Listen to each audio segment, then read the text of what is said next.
கர்த்தருடைய பரிசுத்த நாமத்திற்கு ஸ்தோத்திரம். இன்றைய நாளுக்கான தேவ வார்த்தை உபாகமம் 28ஆம் அதிகாரம் 7 மற்றும் 8ஆம் வசனங்கள். உனக்கு விரோதமாய் எழும்பும் உன் சத்துருக்களே கர்த்தர் உனக்கு முன்பாக முறியடிக்கப்படும்படி ஒப்பு கொடுப்பார். ஒரு வழியாய் உனக்கு எதிராக புறப்பட்டு வருவார்கள், 7 வழியாய் உனக்கு முன்பாக ஓடிப்போவார்கள். கர்த்தர் உன் களஞ்சியங்களிலும் நீ கையிடும் எல்லா வேலைகளிலும் உனக்கு ஆசீர்வாதம் கட்டளையிடுவார். உன் தேவனாகிய கர்த்தர் உனக்கு கொடுக்கும் தேசத்திலே உன்னை ஆசீர்வதிப்பார். இன்று பிறந்த நாள் மற்றும் திருமண நாள் காணும் அனைவருக்கும் இயேசு கிறிஸ்துவின் நாமத்தினாலே வாழ்த்துக்கள்.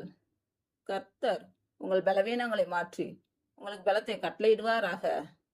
கர்த்தர் உங்களையும் உங்கள் பிள்ளைகளையும் உங்கள் பிள்ளைகளின் பிள்ளைகளையும் ஆசீர்வதிப்பாராக. கர்த்தர் உங்களோடு இருந்து உங்கள் பணிகளையும் பயணங்களையும் ஆசீர்வதிப்பாராக. ஆமேன்.